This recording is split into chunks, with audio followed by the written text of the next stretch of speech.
Aubin, est-ce que tu es là? Il va nous rejoindre dans quelques instants. En tout cas, Irina, je ne sais pas si tu avais réussi à choper une autre question concernant la peur de passer à l'action, mais c'est le moment. Alors, j'ai vu pas mal la peur de l'inconnu, peur de se tromper aussi, qui est revenue plusieurs fois dans le chat. Donc, peur d'échouer d'une certaine façon ou d'être jugé. Donc, j'ai envie de vous dire par rapport à toutes ces peurs, c'est aussi hyper important pour vous que vous puissiez finalement vous demander qu'est-ce qui se cache derrière la peur d'échouer. De quoi est-ce que vous avez envie de vous protéger derrière chacune de ces peurs pour mettre en lumière finalement quel message est-ce que votre esprit vous envoie, et rationaliser chacune de ces peurs, ça peut que vous aider à concrètement passer à l'action, parce que dans la plupart des cas, on se rend compte qu'il n'y a pas véritablement de risque derrière ce qui vous fait peur. Mais Aubin nous a rejoint, donc je pense qu'on va pouvoir l'accueillir pleinement. Aubin va nous parler aussi des peurs qu'il pouvait avoir avant de se lancer. Donc, c'est le thème. Bonjour Aubin, comment vas-tu? En forme? Bonsoir Thibaut, bonsoir Irina et bonsoir tout le monde. Ouais, la forme. Excellent. Eh bien, aujourd'hui, comme tu peux le voir, on est en pleine semaine de la reconversion. Je te remercie d'avoir accepté cette intervention. Le but, c'est que tu puisses partager ton parcours, partager de là où tu es parti, quand aussi, et aujourd'hui, qu'est-ce que tu as pu créer, ou est-ce que vous avez pu évoluer, si je me trompe pas, avec ton meilleur ami. Je spoil. C'est mon plus grand défaut. En tout cas, j'ai prévu quelque chose, Aubin. J'ai prévu quelque chose. Aujourd'hui, on a les participants qui sont avec nous aujourd'hui qui adorent une structure de questions. C'est la structure qu'on a utilisée pour récapituler le parcours de Nicolas et de Carla tout à l'heure. Déjà, Aubin, quel était ton ancien métier? Alors, j'étais commercial dans les menuiseries. Donc, je faisais du porte-à-porte pour aller vendre des fenêtres et des portes d'entrée à tout le monde. Ok. Et comment tu te sentais du coup par rapport à ça? En soi, ça allait. En soi, j'étais pas dans une situation que certains peuvent connaître, où c'est vraiment proche du burn-out, etc. J'ai été dans une situation où j'avais un boulot qui me plaisait malgré tout. Je gagnais ma vie correctement, mais je me sentais frustré d'être bloqué à un lieu de travail, en fait. Ouais, c'était vraiment ce côté liberté, avoir un lieu de travail attitré qui me frustrait un peu. Ok. Donc, c'était vraiment la partie liberté géographique, toi, de ton côté. Tu te plaisais finalement plus ou moins dans ton travail. Les missions, elles te convenaient. Mais c'était vraiment le fait de ne pas pouvoir voyager, pas pouvoir découvrir le monde. C'était principalement ça. Ouais, c'est ça, en fait, c'est que j'ai toujours eu envie de voyager un maximum. Et puis, forcément, comme tout salarié, quand tu as 5 semaines de congés payés, dont là, j'en avais 3 qui étaient imposés au mois d'août, et ensuite, tu as 2 petites semaines qui te restent pour essayer de les placer quand tu veux, mais tu dois demander l'autorisation, etc. Du coup, forcément, tu es un peu plus limité. Donc ouais, moi, c'était vraiment cette frustration de me dire, mince, il y a tellement de choses à découvrir que d'être cantonné à rester chez moi, ici, autour de chez moi, ou pouvoir voyager peut-être une fois de temps en temps, j'étais vraiment frustré par rapport à ça. Ok. Mais écoute, on va demander dans le chat s'il y en a certains qui se reconnaissent, qui finalement, bon, c'est pas le métier dans lequel ils s'épanouissent le plus, mais ce qui les embête le plus, c'est d'être bloqués comme toi tu pouvais l'être. Est-ce que dans le chat, les personnes qui sont avec nous ce soir, vous vous reconnaissez déjà par rapport à ça? Ok, Aubin. Ah ouais, t'essaies de tricher là, je te vois. Tu regardes les questions. Ah non, pas du tout.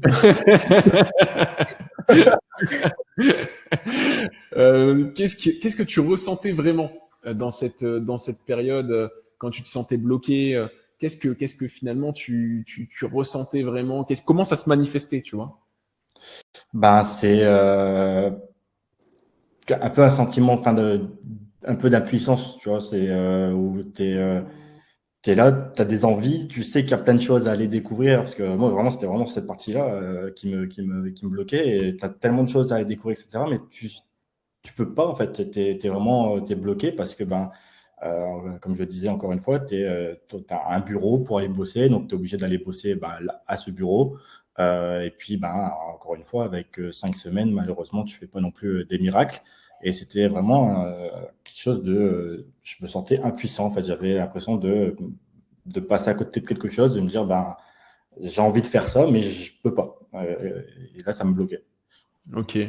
On peut voir aussi dans le chat, je l'ai refermé parce que sinon ça bug et ils vont pas pouvoir t'écouter en toute fluidité. Mais on peut voir qu'il y en a beaucoup aussi qui ressentent ça. Impuissance, c'est le mot. Ok.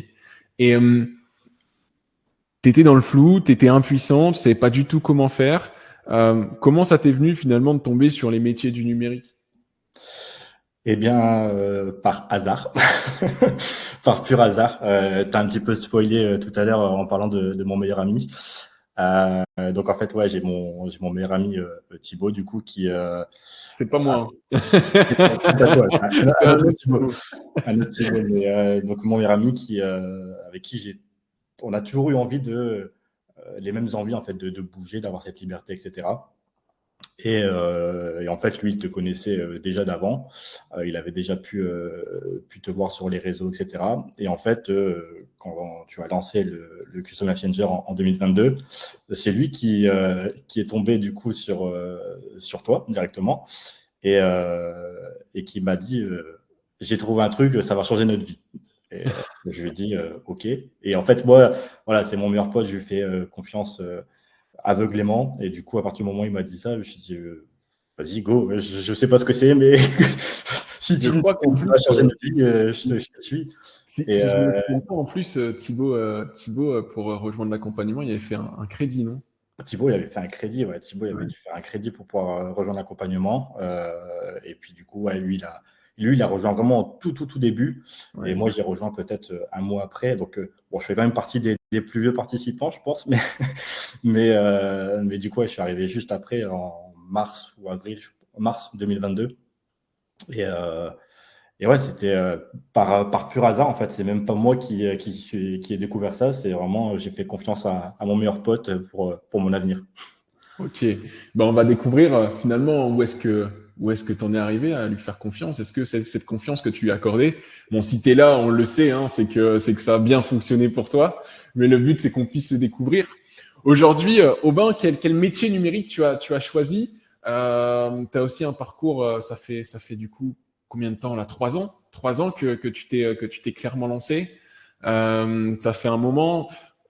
C'est super intéressant qu'on puisse partager des réussites participants depuis depuis un moment, parce que ça montre aussi que c'est périn. Alors ça dure pas que quelques mois et puis derrière on repart dans le salariat. Non, c'est vraiment périn et c'est aussi cette envie de vous faire intervenir, que ce soit Nicolas, que ce soit toi, Aubin, que ce soit Carla aussi hier, de montrer que oui, on se lance, mais derrière ça s'écroule pas du jour au lendemain. Écoute, est-ce que tu peux nous partager du coup le métier numérique que tu avais choisi et derrière comment ça a pu évoluer? Yes. Alors, du coup, j'ai choisi le métier de média buyer. Donc, pour la gestion, bon, tu as déjà évoqué tout ça, mais pour la gestion publicitaire, etc. Et comment ça s'est passé? J'ai choisi du coup, donc j'ai appris cette compétence du coup courant 2022. Après, comme je l'ai dit justement avec Thibaut, on avait toujours eu cette envie de travailler ensemble, d'avoir un business ensemble, etc. Donc c'est vrai que tout de suite la question ne s'est même pas posée. En fait, on a directement dit bon, il faut qu'on collabore. Donc tout à l'heure justement, tu parlais des différents statuts, etc. Donc on avait au tout début chacun notre entreprise, etc. Et ensuite, forcément, on a décidé de se mettre en agence directement. Donc ouais, ça s'est fait vraiment au fur et à mesure. Comme tu dis, c'est quelque chose de périn, mais ça demande aussi beaucoup de travail parce que du coup, c'est pas non plus, faut pas se dire non plus que c'est un long fleuve tranquille. Il y a des périodes de haut, il y a des périodes basses. Ça, c'est normal, ça est l'entrepreneuriat. Mais effectivement, à partir du moment où on met tous les ingrédients, ça nous permet d'avoir quelque chose de comment dire, sur la durée directement. Donc, la première année, on a eu peut-être 1 ou 2 clients la première année, où du coup, on travaillait encore à côté, tous les deux. Thibaut, lui, a quitté après son emploi à la fin de la première année. J'étais censé le suivre, faire de même pour faire justement croître notre agence, mais voilà, des petits aléas personnels ont fait que j'ai dû repousser un petit peu tout ça. Mais voilà, ce que j'ai fait, c'est que malgré qu'il y a eu des petits obstacles, j'ai toujours gardé justement en ligne de mire mon objectif d'avoir cette liberté géographique.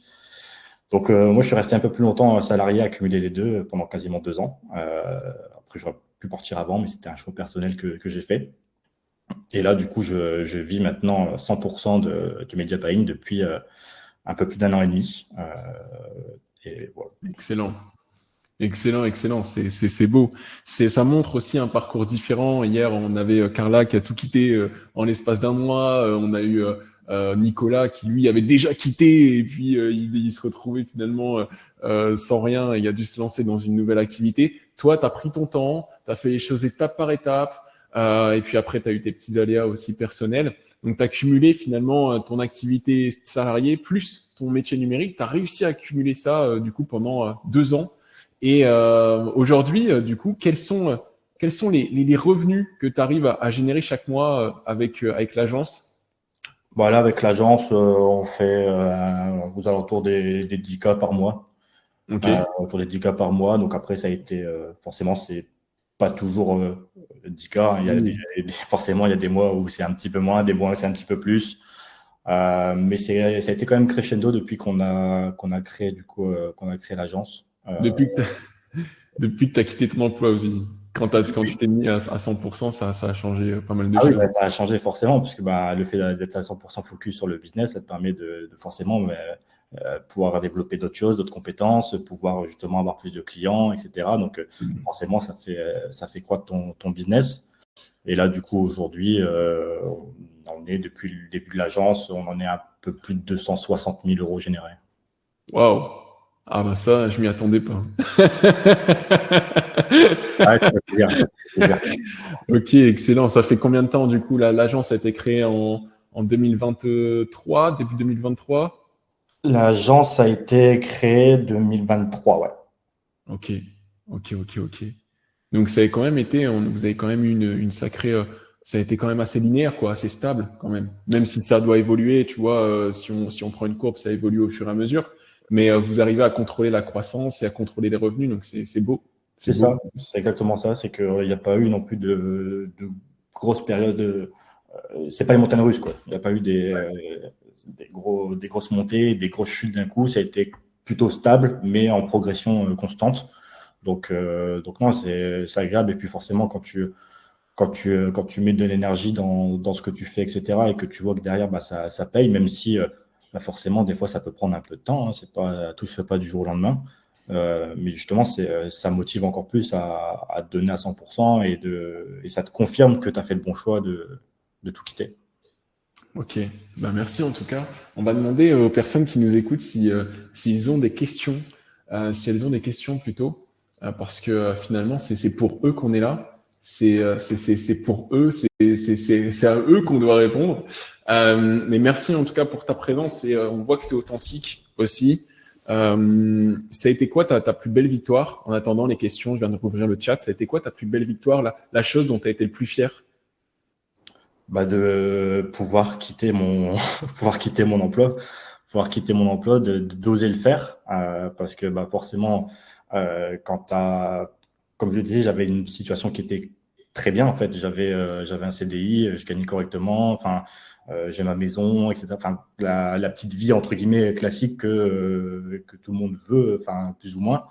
Et bon, en fait, de se dire bah vas-y, je vais quitter ça. Des fois, les gens autour, ils peuvent se dire mince, bah, enfin, je sais pas, tout va bien, hein, pourquoi tu prends ce risque, etc. Mais forcément, les gens ne sont pas forcément dans ta tête, ils savent pas vraiment ce que toi tu veux, ce que tu visualises, tes objectifs, etc. Et du coup, ben, des fois, ça peut être euh, difficile à comprendre forcément de l'extérieur quand on se dit, bah oui, j'ai un CDI, je gagne ma vie, etc. C'est bête de faire ça, mais non, je savais ce que je voulais, je savais où je voulais aller, et puis Ça a été quoi ta dernière destination d'ailleurs? Parce que tu voyages pas mal depuis ton ouais, bah, emploi. justement, c'était le but. Et puis, bah, encore une fois, c'est la preuve, c'est que j'ai jamais autant voyagé depuis que j'ai quitté du coup mon boulot. Là, depuis 1 an et demi, j'ai été 2 fois à l'île Maurice, j'ai été 1 fois à Dubaï, j'ai été 2-3 fois en Espagne, j'étais au Portugal, j'étais aux Pays-Bas. Enfin, j'étais vraiment dans pas mal d'endroits et tout ça en l'espace de même pas 1 an et demi. Alors qu'avant, le seul voyage que j'avais fait, alors c'était déjà très bien, mais j'avais pu partir 1 fois en Australie. Mais c'est tout ce que j'avais fait, plus ou moins, à part des petites destinations à droite à gauche. Mais c'était pas comme ce que je peux faire maintenant. Et là, d'ailleurs, je m'en vais début novembre. Là, je pars 1 mois et demi et je retourne à l'île Maurice pendant 1 mois et demi. T'es tombé amoureux de l'île Maurice, toi. Ouais, c'est la destination. Il y en a, c'est Bali, d'autres ils aiment Dubaï, et d'autres destinations. Faudrait que- Moi, j'ai été du coup à l'île Maurice pour la première fois il y a 1 an, en novembre 2024.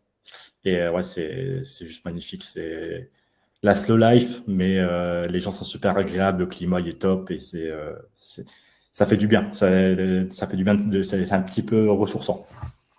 Excellent, excellent. Et maintenant, ton entourage, au début, il te prenait un peu pour un fou, mais aujourd'hui, du coup, comment ils voient les choses quand ils te voient voyager comme ça Ah bah ils sont contents, ils sont fiers. Hein. Après, j'ai eu la chance, c'est que j'ai jamais été. J'ai freiné. toujours fait ce choix de m'entourer de très peu de personnes et justement de m'entourer des bonnes personnes. Et donc au final, les personnes les plus proches de moi, ça a été mon meilleur ami, mais qui était dans la même aventure que moi, donc forcément on se comprenait, donc là-dessus il n'y a pas de problème. Ma mère, pareil, j'ai eu la chance que justement, elle m'a toujours, en fait, sa façon de voir les choses, c'était fais tes expériences, fais tes erreurs. Genre, il n'y a pas de non, je te déconseille ça, je te déconseille ça. C'est ok, juste réfléchis bien avant, fais pas sur un coup de tête, mais à partir du moment où tu as pesé le pour et le contre, fais tes expériences. Si tu échoues, tu apprendras. Si tu réussis, tant mieux. Mais donc, du coup, elle m'a jamais non plus. Forcément, elle m'a posé des questions, surtout que c'est pas la même génération. Ils n'ont pas grandi avec les réseaux sociaux et toutes les opportunités qu'on peut avoir maintenant avec le digital. Donc, pour eux, gagner sa vie avec le digital, c'est encore un peu bizarre. Mais voilà, elle m'a fait confiance et puis aujourd'hui, elle est fière de moi et quand elle voit que je peux voyager comme ça, etc., elle est contente pour moi, quoi. Excellent, excellent. Je vais regarder les questions dans le chat. Alors.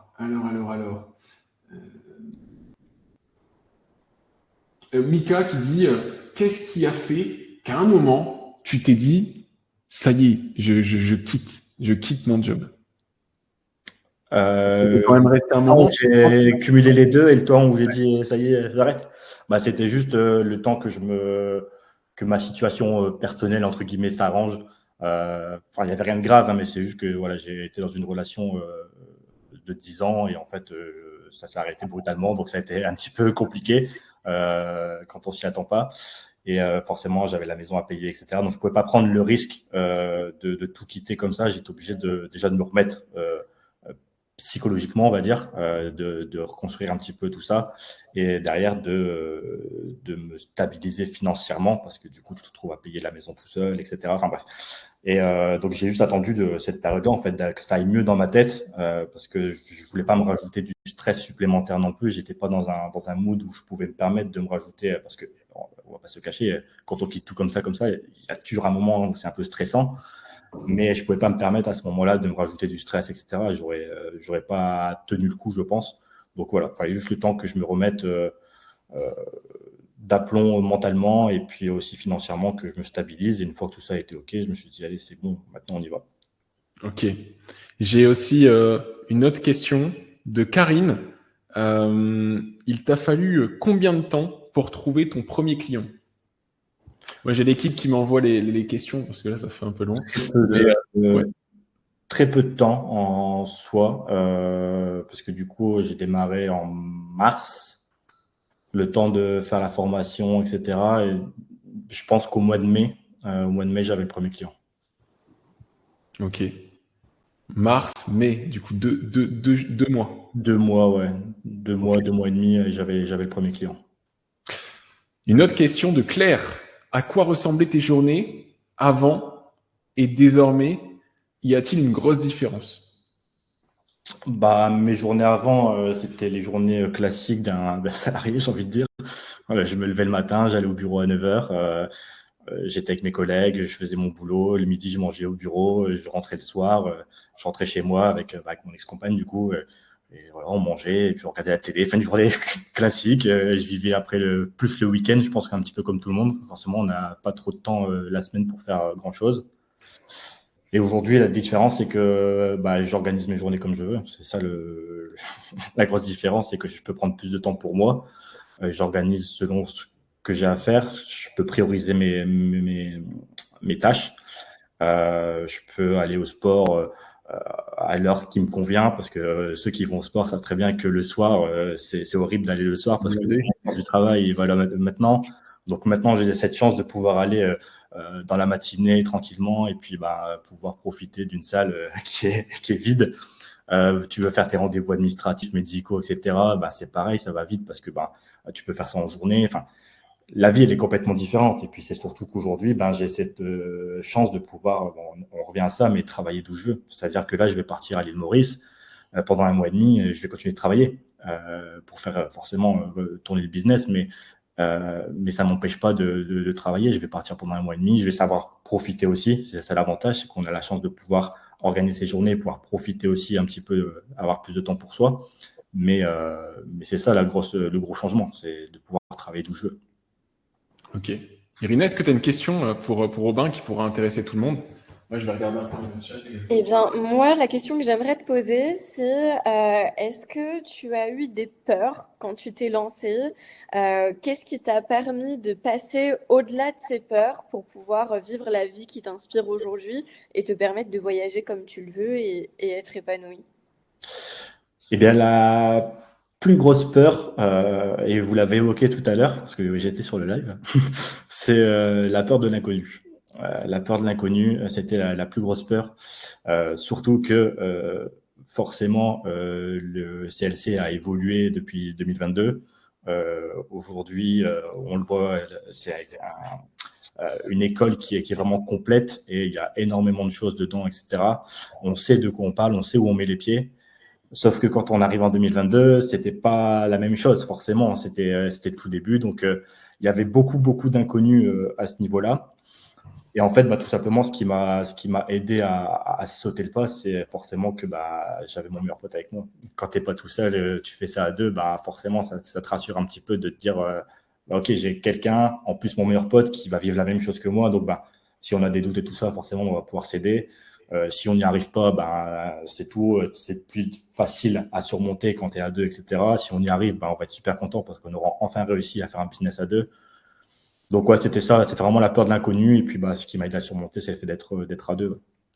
Magnifique. Et du coup, aujourd'hui, tu es fier d'avoir dépassé cette peur de l'inconnu et d'avoir osé aller vers quelque chose que tu connaissais pas au départ? Ah, clairement. Je peux que être fier. Franchement, quand j'y repense maintenant, ça paraît normal d'avoir cette peur, c'est humain. Mais quand je reviens en arrière, je me dis, mais au final, j'avais quoi à perdre? Est-ce que c'est plus dur de sauter dans l'inconnu ou plus dur de rester dans la situation actuelle qui me bloque et qui me frustre au quotidien? J'ai beaucoup plus à perdre à rester dans la situation dans laquelle j'étais que de tenter quelque chose. J'échoue, mais j'aurais tenté. Mais j'ai plus à perdre à rester comme ça que d'essayer et échouer au pire. Et si j'ai réussi, tant mieux. Mais voilà, c'est ça surtout. Il y a une question de Cécile, ce serait bien d'avoir un retour d'expérience avec tes clients. Qui sont-ils? Quel type de clients, quel type d'entreprise pour toi? Alors moi, c'est beaucoup du digital. On a fait ce choix de pas forcément aller vers des business physiques, locales, etc. Donc nous, on a que des clients qui sont dans le digital aussi, donc qui vendent des accompagnements, des formations dans différents domaines. Ça peut être des coachs sportifs, ça peut être des accompagnements pour se former dans le trading, etc. Donc c'est assez varié. On a fait aussi ce choix de pas forcément se nicher dans un domaine particulier parce que on aime aussi apprendre énormément et j'aime bien. Du coup, moi, ça me permet sur différents domaines d'en savoir plus. Avant, je connaissais rien au trading. Maintenant, le fait d'avoir un client là-dedans, forcément, je connais certaines choses. Dans le domaine sportif, même si Alors, on sait tous plus ou moins faire du sport, etc. Mais on voit différentes choses en termes de nutrition, etc. Et donc, en fait, le fait d'avoir des différents clients dans différents domaines, ça permet aussi, après ça c'est personnel, hein, c'est l'envie d'apprendre, les connaissances, etc. Ça permet aussi de développer cette partie-là. Donc voilà, aujourd'hui c'est ça, c'est surtout dans des clients dans le digital. Ok, top. Pourquoi selon toi, et sois objectif, ok? On va pas t'engueuler. Pourquoi, selon toi, choisir le CLC et pas une autre école, une autre académie? C'est une question de Adila. Excuse-moi. Pourquoi? Parce que c'est complet, vraiment. Je reviens encore sur ce que je disais, quand je suis arrivé en 2022, il n'y avait pas tout ça. Il n'y avait pas tout ce qui a été mis en place aujourd'hui, etc. Et ça m'a pas empêché de réussir. Il n'y avait pas les coachings d'Irina sur le mindset, il n'y avait pas de coaching de prospection, il n'y avait pas tout ce qu'il y a au sein du CLC, il n'y avait pas toute cette communauté. Aujourd'hui, il y a plus de 1700 personnes qui ont réussi leur reconversion. Quand on arrivait, on avait une communauté de 10-15 personnes, pas plus. Et du coup, forcément, le fait d'avoir une communauté qui vit la même chose que toi, autant de personnes, voire ceux qui ont déjà réussi, etc., c'est incroyable, en fait. C'est juste, on se rend pas compte, mais souvent, ce qui manque, c'est bien d'avoir des formations, des accompagnements, etc. Enfin, pas des accompagnements, justement, des formations. Mais quand on se retrouve tout seul devant son ordinateur à devoir regarder des cours, etc., c'est pas la même chose que quand on a un réel accompagnement, des gens qui sont là pour nous, des coachs et ceci et cela. Ce qui fait vraiment la grosse différence, c'est vraiment ce côté accompagnement pour moi qui est limite le plus important que les connaissances en elles-mêmes. Théorique. Ouais. Après, je leur ai pas du tout parlé encore de ce qu'on fait, de ce qu'on propose. Le but, Aubin, ici, c'est de leur apporter déjà tout ce qu'on peut sur 5 jours. Nous, on sait que ça dure déjà 90 jours, hein. Mais là, c'est tout ce qu'on peut sur 5 jours de manière intensive. Mais bon, si la question était là, il fallait aussi y répondre. Mais merci pour ton message. C'est vrai qu'avec pour nos participants, on fait tout, on donne tout. On a nos participants qui sont accompagnés du début jusqu'à la fin de manière individuelle, collective. On y reviendra plus tard. Mais voilà. Merci pour ton message quand même. Irina, est-ce que tu as une autre question, une dernière petite question pour Aubin? Et puis moi, de mon côté, je pense que je vais recevoir une des questions du chat. Je suis désolé, hein, parce que comme il est tard et que j'ai pas de lunettes, le chat, il est complètement illisible pour moi. Donc l'équipe, elle est obligée de m'envoyer les questions. Irina, je te laisse. Alors, la question que moi j'aimerais te poser, c'est aujourd'hui, quel est le plus gros avantage que tu tires du fait d'être dans le digital, mis à part le fait de voyager, comme tu l'as déjà précisé? C'est une bonne question, ça. C'est une bonne question, ça. Parce que c'est vrai que moi, c'est ça le plus gros avantage pour moi. Parce que pour certaines personnes... Après, je dirais peut-être justement le fait d'avoir, de pouvoir, comment dire, varier les clients. Tu vois, par exemple, c'est ce que je disais, c'est que moi, j'ai fait ce choix justement, et je trouve que c'est vraiment bien de pouvoir justement varier le type de clients qu'on va avoir, différents domaines, etc. Des fois, c'est peut-être un peu plus compliqué quand tu restes hors digital. Bon, ouais, ce serait peut-être ça, mais ouais, comme je te disais, moi, c'est vraiment le côté liberté, et c'est surtout ça qui m'anime. Mais ouais, peut-être le fait justement de pouvoir avoir un panel de clients assez varié. Ok, magnifique. Bien, c'est bon pour moi. Thibaut, est-ce que tu as une autre question du chat que tu aimerais évoquer? Il a mis des lunettes, ça va. Il faut que je tienne les 5 jours. Hein. Il faut que je tienne les 5 jours. Non, j'ai plus de questions pour Aubin. Ce serait juste une réponse pour Séverine. Avez-vous des informations concernant le statut belge? Aubin, t'es du Nord, toi aussi. C'est juste à côté de chez nous, la Belgique. Beaucoup de questions autour de nos amis belges, du coup. Nos coachs se forment à toute la fiscalité dans les pays francophones. Donc, bien évidemment que nos amis belges ont des réponses aussi et ont un suivi par rapport à ça. Et si vous avez des questions précises pour tout ce qui est fiscalité autour de la Belgique, ce sera aussi un grand plaisir que j'y répondrai en fin de soirée numéro 3. En tout cas, Aubin, un grand merci Tiens, juste avant que tu partes, parce que c'est vrai que c'est une question qui revient et c'est une question qu'on va devoir traiter, même si c'est pas l'objectif de ces 5 jours. C'est l'investissement. Il y a un investissement aujourd'hui pour ceux qui veulent aller plus loin, pour ceux qui veulent être accompagnés, guidés, avoir une coach avec eux dans chaque moment. Donc, il y a un investissement, ça c'est clair. La semaine de la reconversion, elle a été offerte pour la majorité d'entre eux, mais il y a un investissement s'ils veulent passer au niveau suivant. Aujourd'hui, tu as parlé du coup d'un revenu sur les 2 dernières années qui s'élève pour votre agence. Encore une fois, c'est du brut, hein, mais à plus de 260 000, 250 000 euros de ce que tu as partagé. Est-ce que tu regrettes cet investissement? Déjà, est-ce que tu conçois qu'il y a un investissement nécessaire? Et est-ce que tu regrettes finalement ce passage à l'action que tu avais pu faire à l'époque? Comment tu vois les choses plutôt, tu vois, par rapport à ça? Déjà, oui, je le conçois qu'il y a un investissement. Je veux dire, il y a, comme tu disais, il y a toute une équipe qui donnait corps et âme pour les participants. Et tout ça, forcément, c'est du temps. C'est quand on fait des écoles, vous allez faire des écoles, peu importe le type d'école, les écoles privées, des grandes études, etc. Vous allez payer ces études qui sont des fois des dizaines et des dizaines de milliers d'euros pour une année. Et des fois, c'est des licences, ça veut dire 3 ans, des fois 5 ans, etc. Donc, c'est extrêmement coûteux. Donc, moi, je conçois qu'il y a un investissement, ça, c'est vraiment pas la question. Est-ce que je regrette? Forcément, tu te doutes bien que la réponse est non. Tu te doutes bien que la réponse est non. Mais j'en reviens à ce que je disais tout à l'heure, c'est est-ce que j'ai plus à perdre à rester dans ma situation ou est-ce que j'ai plus à perdre à sauter le pas? Je pense que j'ai beaucoup plus à perdre à rester dans ma situation, même si le fait de sauter le pas, comme tu dis, bah forcément, oui, un investissement. Mais aujourd'hui, c'est ce qui me permet aussi de vivre la vie que je voulais vivre. Et bien sûr que non, je ne regrette pas, ça c'est clair et net. Un grand merci Aubin pour ta présence, en tout cas pour ta réponse sincère. Merci à toi. J'en reparlerai aussi avec toutes les personnes qui nous écoutent, mais un grand merci que c'est sorti aussi de toi. C'est toi qui l'as vécu il y a quelques années, et je pense que ça peut être toujours aussi impactant de pouvoir avoir ton retour. Un grand merci pour ta présence. Merci beaucoup. Je vais réouvrir le chat parce que les personnes qui sont avec nous, on est dans la bienveillance comme dans le Custom Life Changer. Donc il y a beaucoup de respect. Donc n'hésitez pas à saluer Aubin et à le remercier pour son temps. Merci à vous. Bonne soirée. Bye. Merci beaucoup Aubin. À très vite.